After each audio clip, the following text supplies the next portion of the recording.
This podcast is sponsored by Terraform Development is a Navajo and Hopi-owned engineering, architectural, and project management firm located in northern Arizona. The company has full-time staff and comprises of Navajo and Hopi employees. Terraform services include civil engineering, residential design, drone mapping, and project management on projects for your need. Terraform is a Priority 1 Navajo certified business and Hopi business license certified.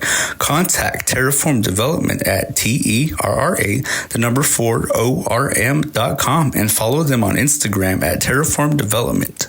Also sponsored by, hey you all, this is Carl from Carl and J-Man Save the World podcast. If you are listening to us from the Anchor website or the Anchor app, let me tell you about it. It's free. There's creation tools that allow you to record and edit your podcast right from your phone or computer. Now, there's even an option where you can add Spotify directly to your episodes. The possibilities are endless for what you create. Anchor will also distribute your podcast for you so it can be heard on Apple Podcasts, Spotify, and many more. You can make money from your podcast with no minimum listenership. It's everything you need to make a podcast in one place. So go ahead and download the free Anchor app or go to anchor.fm to get started. That's ANCHOR.FM to get started.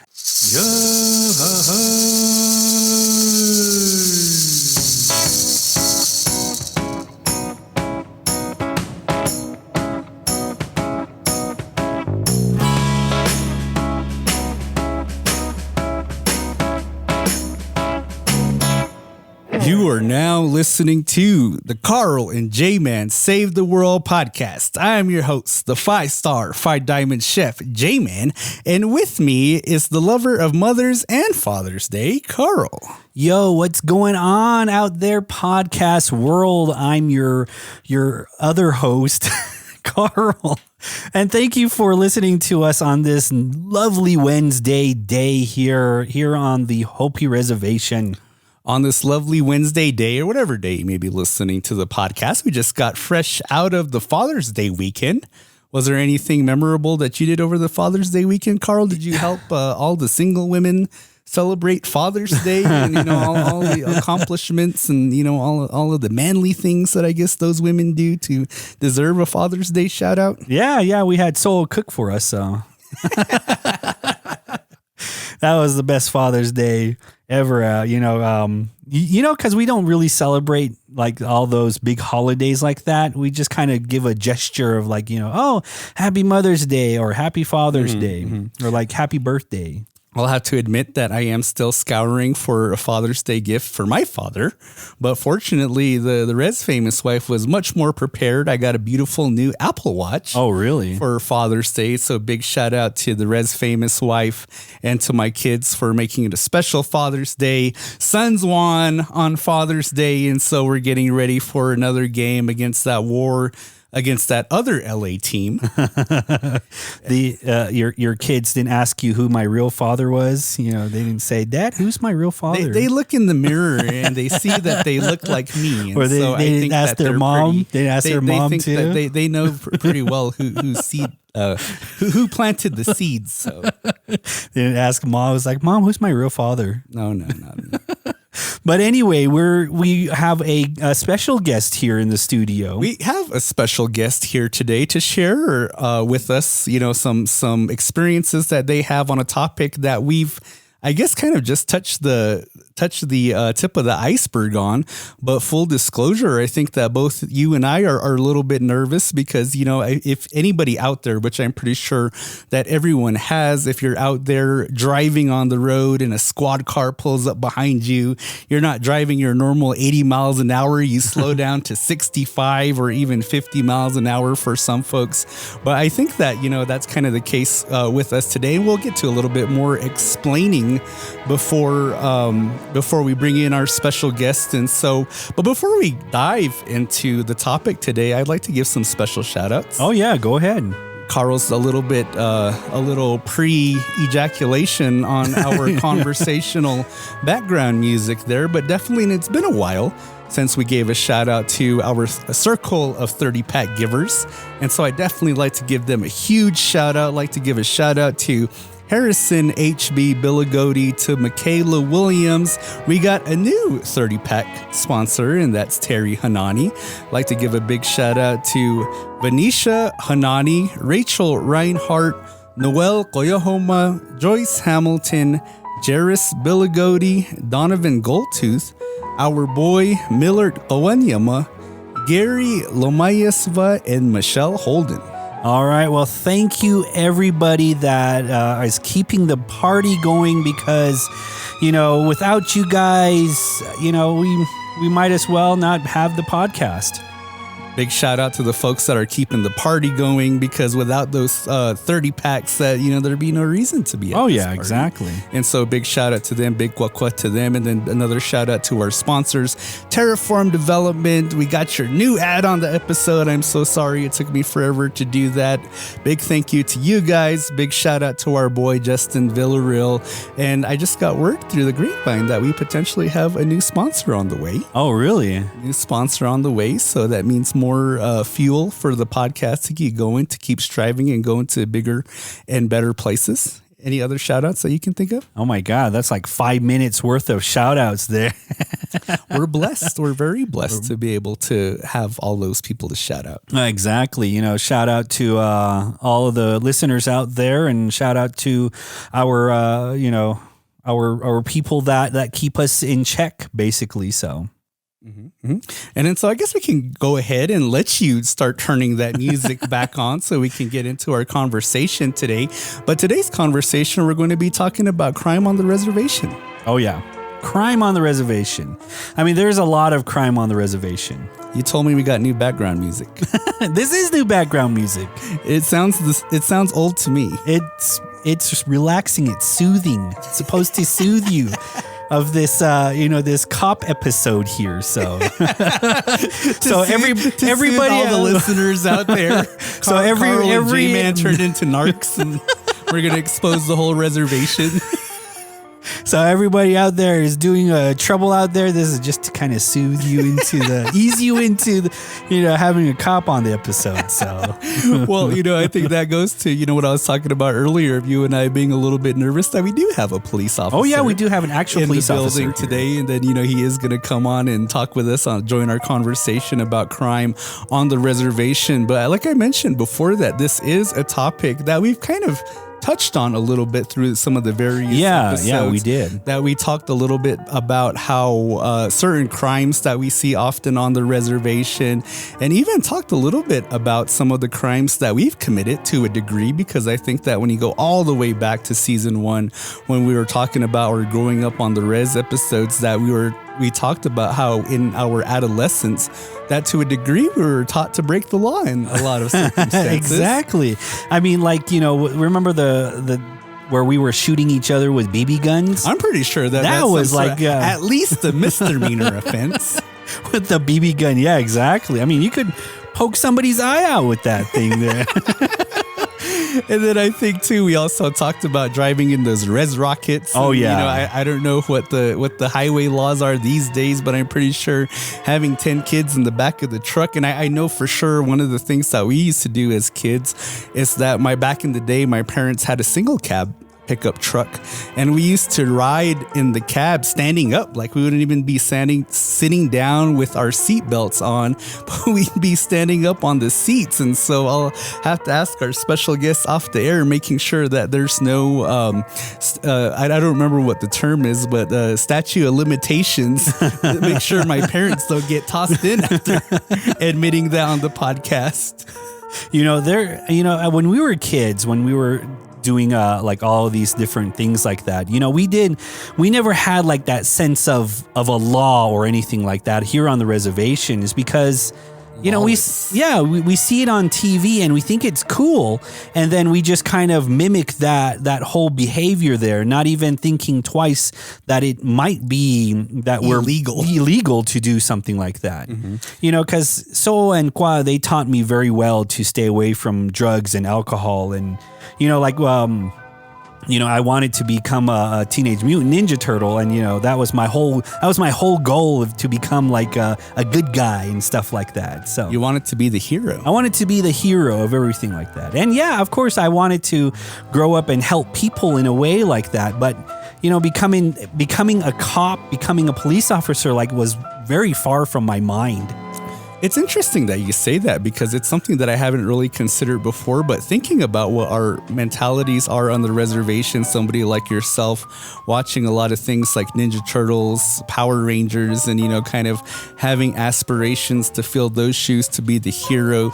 But I know for sure, definitely growing up kind of like in the older years, like at the end of grade school, 6th grade into junior high school, I think that a lot of the movies that our reservation people liked were things like Friday, or Blood In, Blood Out, like all the black and Mexican movies, all the thug and gangster movies. And I think that a lot of the people that I hung around with, people that liked films like those, they wanted to fill those roles. They wanted to be the gangsters. They wanted to be the drug dealers. They wanted to be the distributors. And so for sure, I know that, you know, growing up, at least in the day school and then into junior high school, that I had peers that quote unquote slanged and, you know, brought drugs and things like that into school. Oh yeah, exactly. You know, like the one of my favorite movies was Training Day. Remember with Denzel? Yeah, Training Day. You know, what was the white guy's name?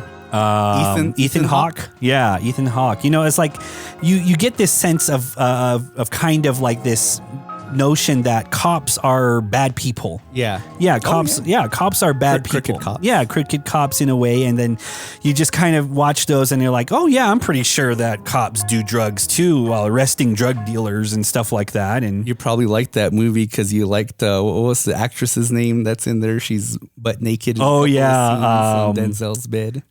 Yeah, what was her name? Oh my God. You need to stop giving yourself away, Carl. I know. I have posters of her, so.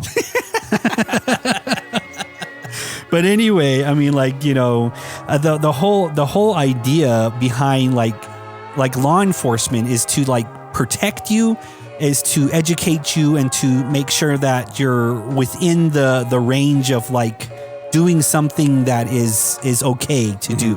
And we've talked about it too. I think the perspective of the reservations, especially in those earlier episodes, that, you know, we were into doing things like that, like doing drugs or drinking, and especially out here on the reservation, it being a dry community that, you know, alcohol is not allowed.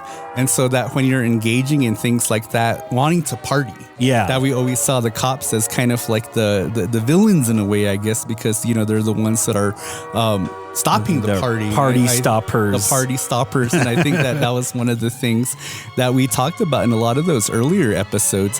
But I think that, you know, in a lot of some of the conversations that you and I have had in talking, I guess, about some of the more darker stuff that happens on the reservation. Because we have talked about gang violence, I think, in one of our earlier episodes, where we did talk about where people are selling drugs, and you know of a lot of community members that have drug problems. Oh yeah. Or you know a lot of community members that have alcohol problems, where it creates things like domestic abuse, violence against children. And then even, you know, one of our previous guests, Mr. Joe Baca, who talked about some of the issues that he had and some of the issues that he sees with things like crystal meth and what that causes individuals to do here on the reservation. And so, you know, I think that when you understand how much, I guess, crime affects our communities, and then, you know, that's kind of when I guess the perspective shifts in terms of how we see our law enforcement, in that we want our law enforcement to be a stronger entity out here on the reservation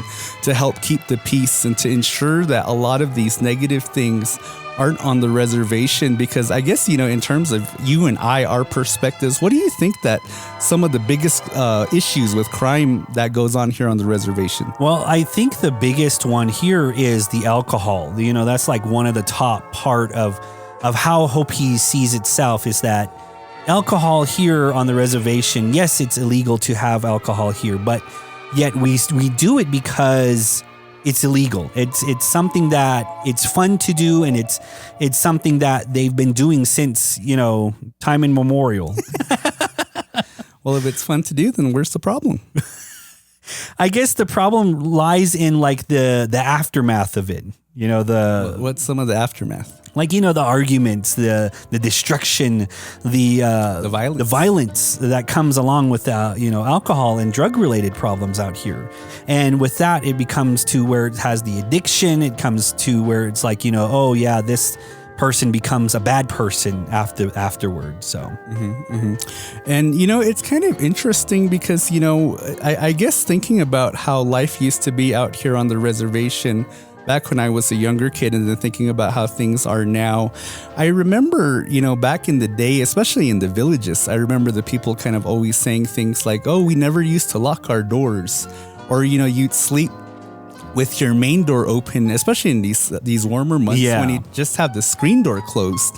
But even then, the screen door's not locked, because then there's no fear of anybody breaking into your home. There's no fear of anybody vandalizing your property or anything to that degree.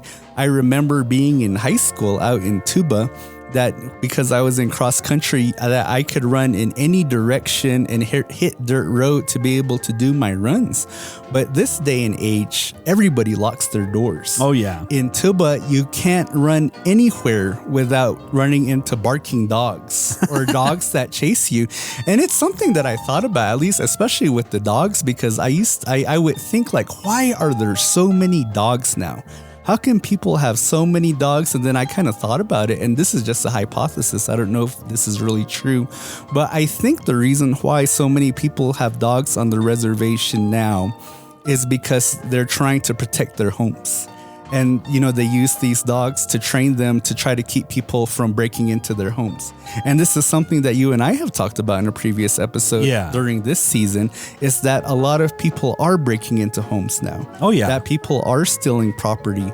And so before we go to our break, just want to share a quick story, is that, when the Rez famous wife first moved back to the reservation, that she was renting a trailer, because we talked about how difficult it is finding a home out here, but she rented a trailer, and then living in this trailer that at one point it actually did get broken into. And so when it got broken into, we were trying to recapture all of the stuff that was stolen. And one of the things that we learned was that people would hire like meth heads. They would hire meth heads to break into other people's homes. And then whatever is valuable that the meth heads would steal, that those people would take those items, the TVs, the video games, and things like that. And so that was kind of something crazy that, I guess to a degree, there's organized crime on the reservation. Yeah, exactly. You were saying that like people keep dogs around their homes to protect their homes.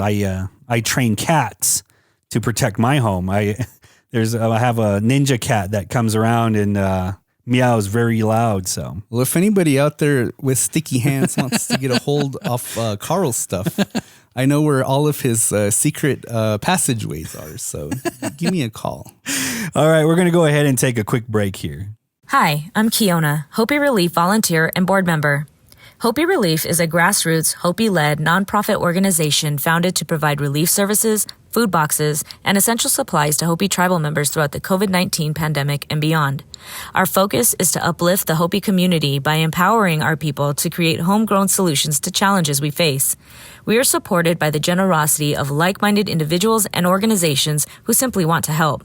You can get involved by following us on social media, sharing our story, or donating on our website, www.hopirelief.org. We are at Hopi Relief on Facebook, Instagram, and Twitter. And we're back. All right. We're back from our break, and we'd like to introduce our special guest. Yeah, go ahead and come on here. Come on down.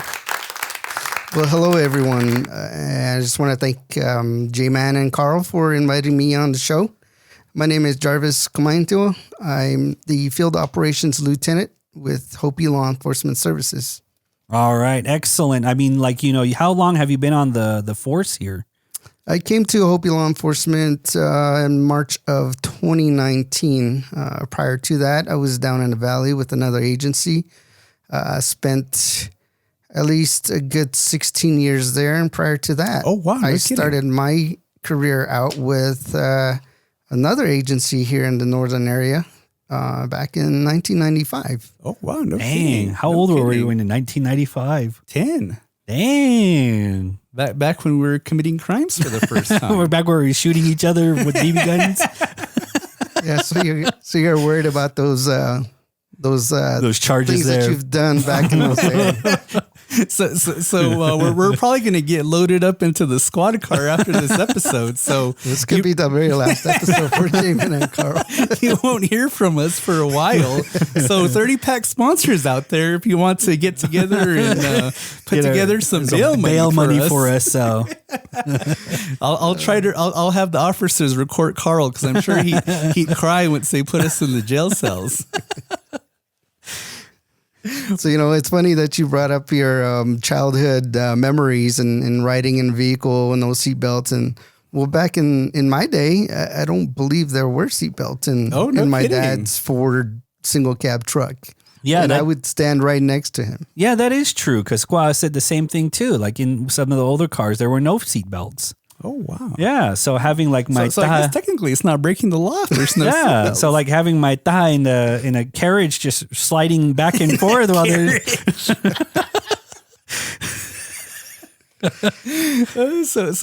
Lieutenant Qumyintewa, what can you tell the audience and let us know, like what was it that that made you want to become in the law enforcement? Well, quite honestly, I needed a job. Okay. I needed a job, a steady job with decent pay and medical benefits. Oh, okay. So I had just had my son. And so, I was working prior to getting into law enforcement. I was in was basically painting houses, Oh, really? Part of a construction crew that, we would come in and a new housing project would get put up, and then we'd come in and do the painting both inside the house and outside. But once we were done with the project, then we would have to sit and wait until another one came along. So it's that downtime and not having that income. And I had a newborn son. And so this was actually, I guess, my only option at the time. Oh, wow. Wow. I just kind of imagine you like, painting houses and you're like, it's like, screw this. I want to go arrest some people. I'm going to go train to shoot somebody legally. Not quite. And you brought it up earlier, J-Man, in that, for us growing up out here on the reservation, that's really like not even a thought for most of us. Just growing up as a village boy running around in the village and doing village boy things. Yeah. That's really not even a thought. A thought to become a police officer. No, for me, it wasn't. Oh, wow. So what did you want to do like as growing up? Well, at one point in time, I actually thought about becoming a dentist. Oh, no kidding. Weird. Yeah.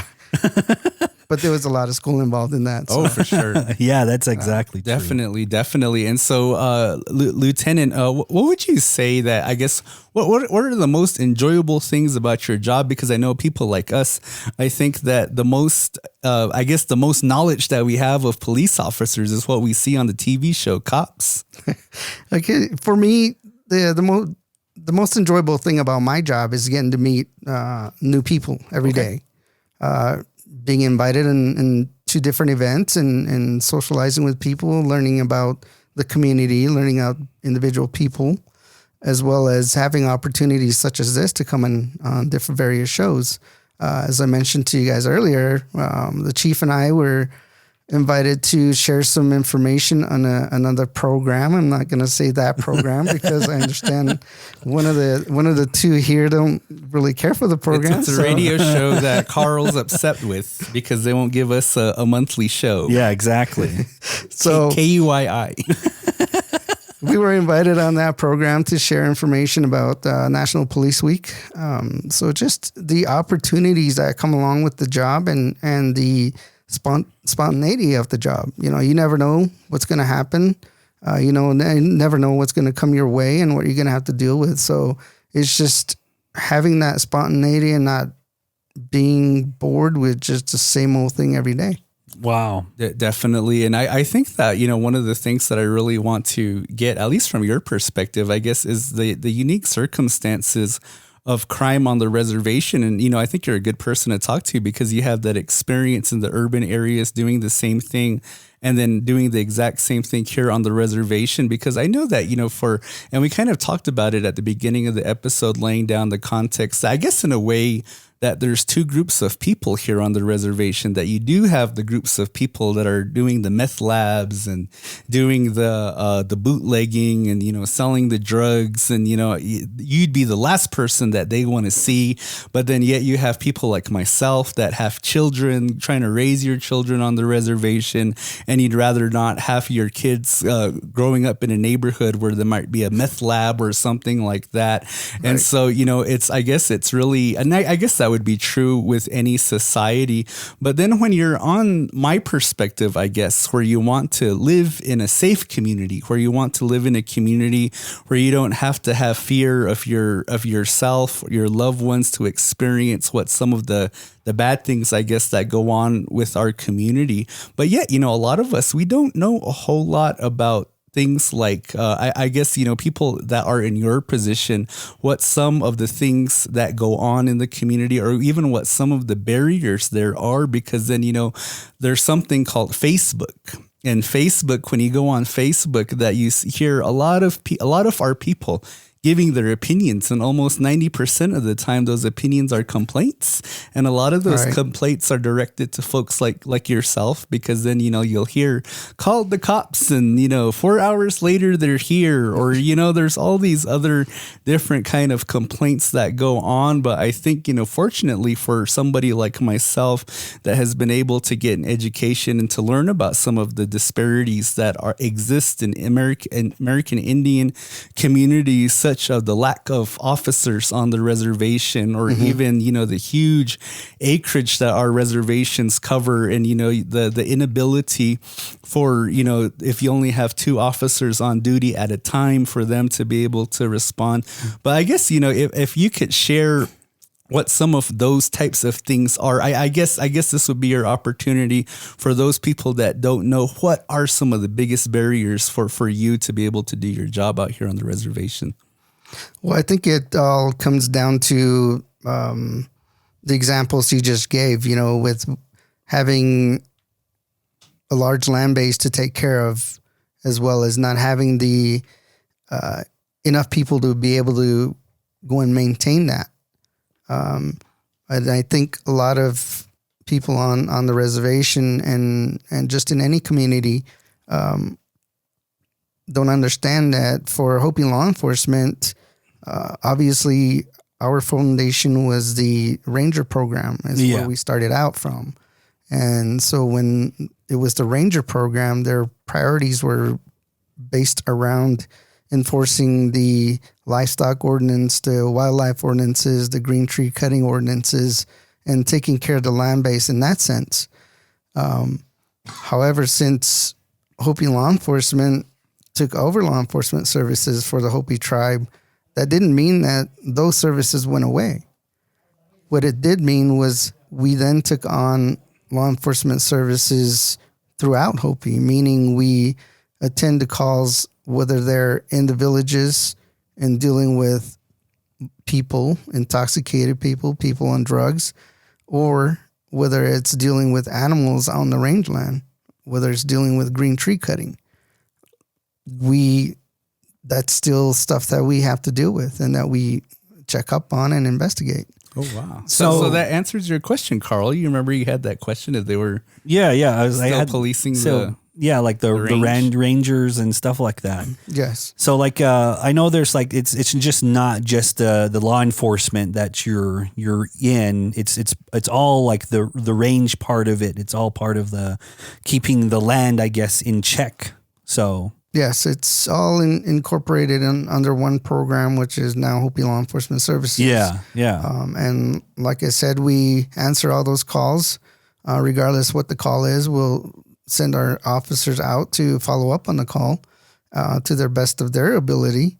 And a lot of times, we also get referrals from outside the reservation. We also have Hopi tribal members that live off the reservation in various cities, and when they get into trouble or they got flown out from Hopi for whatever reason, and it happened to be as a result of a crime that may have been committed, then that gets sent to our office as well, and then now we're trying to follow up on that particular call. So there's just a wide dynamic of things that we have to deal with and try to figure out. It's like a big jigsaw puzzle for us. Wow. And so Carl and I, we kind of gave what we thought our opinions were of what some of the most common crimes that occur on the reservation. But you being the expert, what are the most common crimes that you see on the reservation? Well, you hit the nail on the head earlier by talking about alcohol-related crime. I believe that's our number one crime that's committed out here on the reservation, or at least reported. There's also crimes where people are under the influence of drugs, whether they're under the influence or selling or possessing. So those are also at the top of our list. You've got a lot of domestic violence related crime. Especially during this last year and a half with the pandemic. Oh, wow. And being, people having to stay home and not being able to move about freely, it really increased our calls for service that we got to the office. And a lot of it had to do with, family, unfortunately. Wow. Wow. And then we also have crimes as it relates to sexual assault, some sexual related crimes. And again, which all can go back to alcohol consumption, drug use. When you're out and about having fun partying and you don't have your wits about you, you're easier to fall victim to a predator. Oh, wow. And so those also are pretty frequent, unfortunately. And we're trying to get a better handle on that. And unfortunately, a lot of the way our living conditions are out here, without having enough homes for everyone to live in and for families to move into, we have families living within families.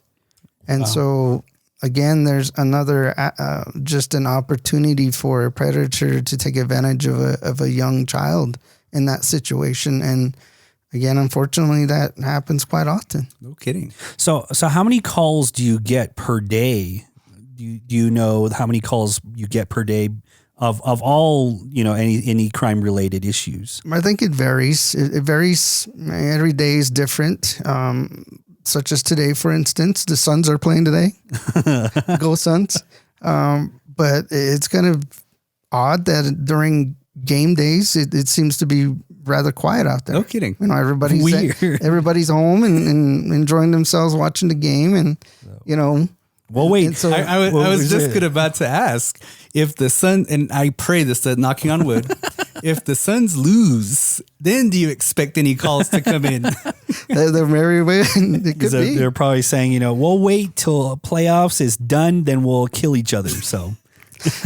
Yeah. So to answer your question, Carl, I really don't know. I don't have an average for you to throw out there, average number or anything like that. It just, every day is different. There are days where the guys are running call to call and there are calls pending for the next shift to come in and try to handle. Yeah. And then there are other days where it's quiet.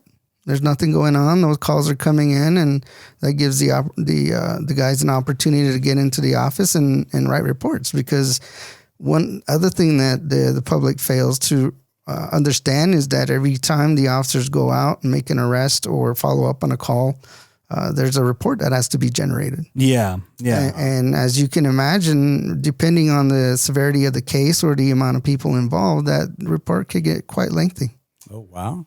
And that's kind of the unfortunate thing because, a lot of us general public people, Carl and myself included, that, a lot of our education comes from TV and movies. And so, like how accurate would you say that some of the popular cop shows out there are, like the CSIs and the what other cop shows are there, Carl? Let's see. There's CSI. There's Cops. Rush Hour? Isn't Hour. there like a Rush Hour that TV movie show? Oh, I don't know. Yeah, I don't like to watch any of this. It's just because, I don't need to watch because I live it every day. Yeah, exactly. I was going to ask, you don't have like a bad boys dynamic, like like your partner's Will not Smith. like a Martin Lawrence and you're the Will Smith. I kind of picture, you on like your first day of the job, practicing with your gun and you're in front of your mirrors like, freeze, get down on the ground. Yeah, like that. We don't say freeze, Carl. See, that's what popular culture does to us. Yeah, see? Warps our brains. Yeah. So you don't say freeze? We do not say freeze. What do you say? Like, get down on the ground. Exactly. You don't say anything. You just shoot. You just No, shoot. we do not Shoot first, ask questions later, or what? How does that work? We don't do that either. But I guess kind of like a more serious question, like, because I know, like, experiencing living on the reservation, that sometimes, we think that the only crimes are committed are like the crimes that we've talked about, but yet somehow you find out that there are more, I guess, deeper crimes that are committed, because in a previous podcast episode, we talked about the crystal meth epidemic and especially what was going on in Tuba City. And you'd hear rumblings, you'd hear kind of some of the community members talk about where some of these drugs are coming from.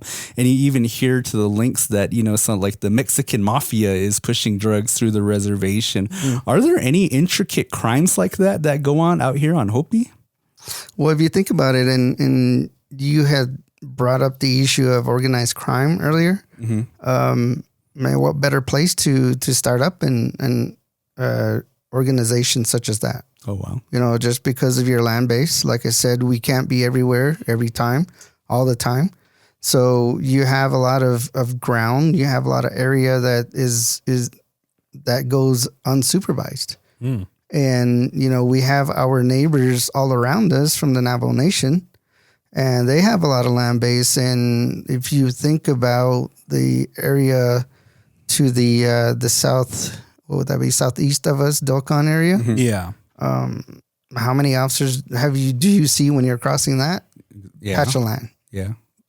Literally none a lot of times. Yeah. Yeah, exactly. So, there's a huge corridor and there's a lot of opportunity for these people to come on the reservation, whether it be Navajo or Hopi, and, get their infrastructure set up in their organizations and recruit and do that type of thing. So I wouldn't doubt that there are organizations out there. And all the way back to when I started my career, we were hearing of, that type of stuff happening, and it was more based around Hispanics coming in and, getting with the Native women to be able to then organize and set up their shops. And this was all the way back in, I'd have to say about 98, 99 is when all of that talk was happening already. Oh, wow. Wow. And I meant to ask you this earlier, but of course I got lost in my own words. But what are some big differences that you've experienced between serving on the police force on the reservation versus serving on the police force in the more populated, urban areas? Yeah. Well, I think my experience working, I worked at other reservations off of Hopi, but their opportunities, they had more funding available to them. Just because of their proximity to the cities and the valley. And so from that standpoint, you have more opportunity for training. You have more opportunity for obtaining up-to-date equipment and being able to get the job done with that up-to-date equipment. So from that standpoint, coming back home here to Hopi, we're trying to catch up to all the other departments and with what funding that we have available for us. And then also trying to work through the tribal organizations that have control over some of those areas, because we can work toward getting something established. However, if we don't have ultimate control or ultimate say-so over making or bringing that area to fruition, we're basically waiting on someone else's thumbs up to be able to do it. And that's some of the problem that I see here in Hopi. Now, speaking to the actual work, I do see one of the more obvious issues for me coming from the previous agencies I've worked at is that Hopi is unique in that each of the villages claims their individual sovereignty from the tribal government. Yeah. And because of our traditions and the way we are as Hopi people and where we're raised and the fact that each village strives to maintain their traditional leadership and those types of areas, it makes it rather difficult for us to do our jobs. If you think about law enforcement, obviously we enforce the law, which is the Hopi Code here. Yeah. For the state side, we enforce the Arizona Revised Statutes and everything that falls underneath that, and so on and so forth. However, in order to enforce those codes, it has to be written somewhere. And when you're dealing with a tribe or a village that's ruled by oral tradition, it's not written anywhere. But yet they're calling law enforcement to come and take care of a problem. A good example is if a village member or a non-village member happens to live in the village and is causing problems, then the leadership in the village wants to remove that person. They call law enforcement, and we go and sit down with the complainant or whoever is calling and ask, okay, where's your exclusion paperwork? Where is your documentation to say this person is no longer allowed to reside in your village? And when they operate off of oral tradition and leadership and rule, and there's nothing written, it really hinders us in us being able to carry out our jobs and our duties. Just because we're dealing with, obviously, each one of us as individuals has certain rights that are afforded to us.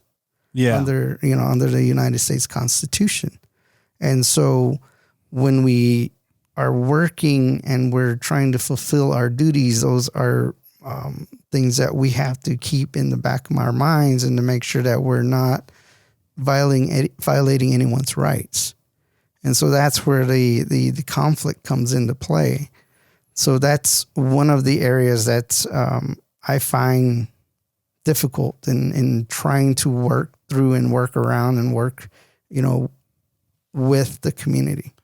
That's really interesting that you say that. And, I believe, knowledge is power. And I think that that's something that us as, regular citizens, especially in regards when it comes to law enforcement, is things that we don't understand, things like jurisdiction, recognizing that there are different laws that are established in different places. And so I think for the most part, the average person probably understands that, Hopi law enforcement has jurisdiction within the Hopi Reservation. But when you go over to Navajo, then they have jurisdiction. Me being from Munkapi, I know all too well about those jurisdictional issues. And, also being an American Indian Studies major, that, I think that one of the biggest things that the reservation doesn't understand is something called the Major Crimes Act. Right. And what the Major Crimes Act is that it only gives the federal government jurisdiction over certain crimes. And those crimes, I think, are probably some of the worst crimes that you can think of, things like murder, arson, and rape. And so, it's a conversation that you constantly hear in villages, in our communities, that, how come we know that certain people are committing some of these atrocious crimes, but they're not behind bars? And, and I think that that's something to where we don't realize that our own Hopi law enforcement doesn't have the jurisdiction to prosecute some of those crimes. And so is that something that you're finding yourself to where you have to educate individuals? Well, so Hopi law enforcement, the way we operate is that we have, obviously, like you said, we have primary jurisdiction over crimes that happen within the Hopi Reservation, within the jurisdiction of the Hopi tribe.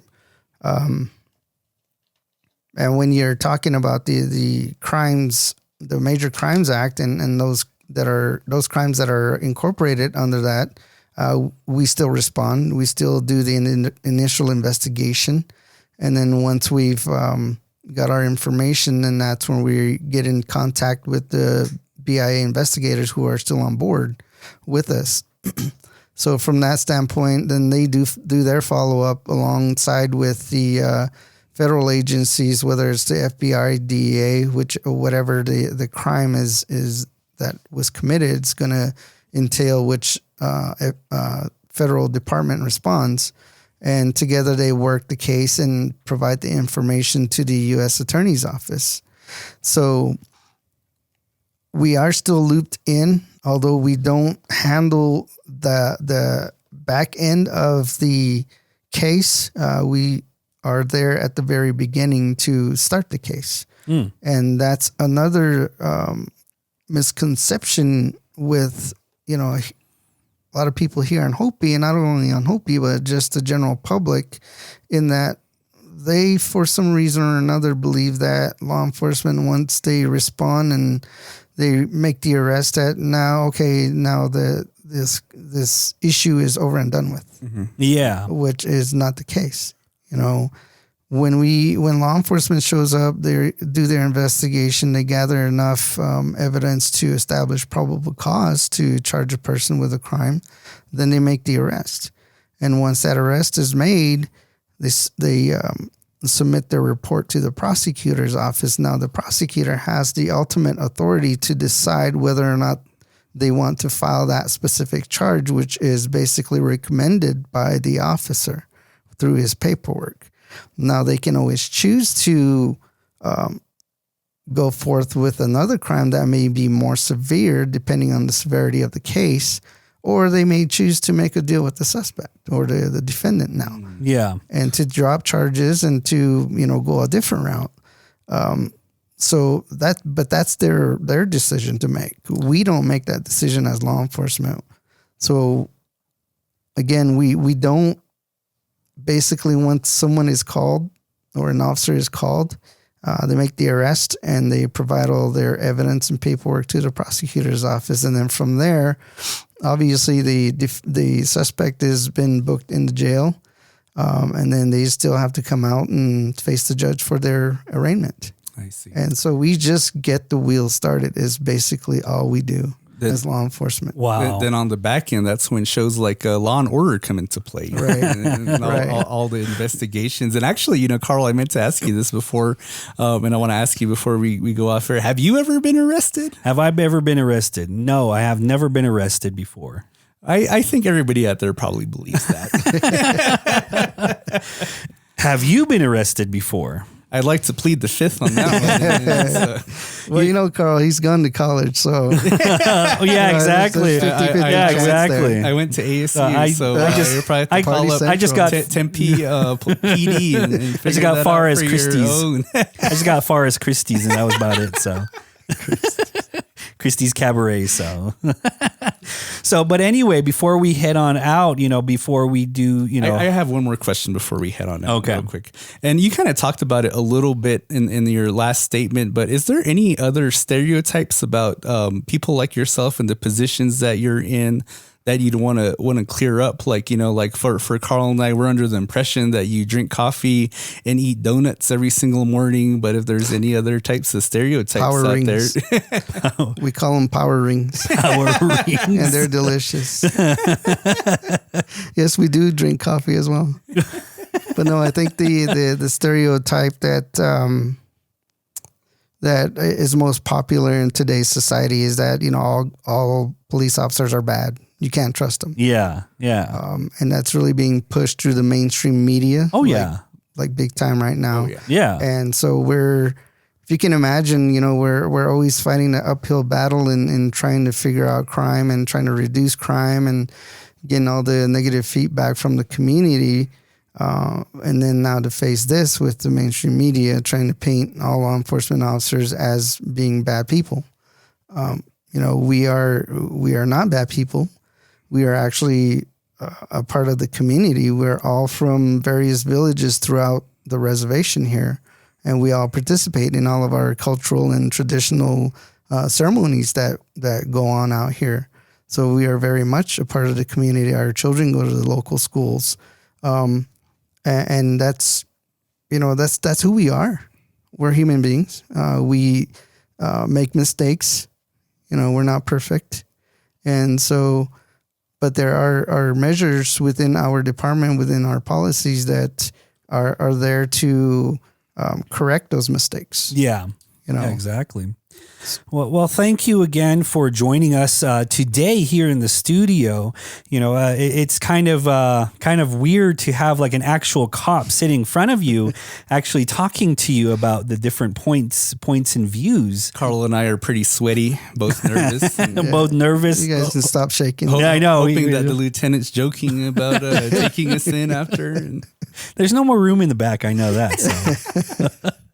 But thank you again for joining us here. So, and if there's anything else you'd like to share before we go, yeah. I just wanted to again thank you guys for having me on the show. I listened to your show. Big fan of your show. Oh, well, awesome. Thank you for that. Thank you. And I hope you guys get more sponsors because it's pretty hot in here. I feel like I just went on another bike ride because we went on a bike ride during lunch, and so I had to change out and come in. So I was already feeling pretty hot and sweaty when I walked in here. But we don't pay our. I was going to say that's a conversation we're going to have with our very generous landlord, Peace Academy Center. Carl needs to stop spending most of his money on cameras and get some into the utility fund. Exactly. All right. Well, thank you again. Thank you again for listening to this episode here. If you made it this far here, so if you guys want to sponsor us, get us some air conditioning money. Go to anchor.fm/CJ podcast 85 to become a monthly donor or to become our 30-pack contributor. It's only $4 or $9 a month, and it keeps the party going. Or if you want to just donate $1 or more, go to buymeacoffee.com/CJ podcast to donate $1 or more. I was going to make this joke earlier because, we were always talking about how Hopi doesn't have any money for anything. Thank God that our law enforcement has actual firearms and not slingshots in their holsters. And they're dated. There's the revolvers, the 6-shooters. Once they get the appropriate funding, and then we'll start seeing those batterams that you see on some of the black people movies driving up and down on the reservation. But if you're, go ahead. I'll just say that you're lucky you don't have Gomer Pyle showing up at your call. Then you would have to worry. Well, thank you everybody out there for listening to us. And if you're not following us, follow us on social media. You can find us at Carl and J-Man on Facebook, Instagram, and Twitter. And if you're listening to us on YouTube, don't forget to hit the like button, subscribe, help us to get to that our huge goal of 100,000 followers on YouTube. And we promise once we're done being busy being Hopis, we'll get more content up. All right. Exactly. And wise words from wise men here in the studio, especially me here. Thank you again for listening to Carl and J-Man Save the World podcast. My name is Carl, and this is my best friend, J-Man. Bad news, Carl. Shooting somebody with a BB gun is a misdemeanor. Just kidding. So long. Quack, quack.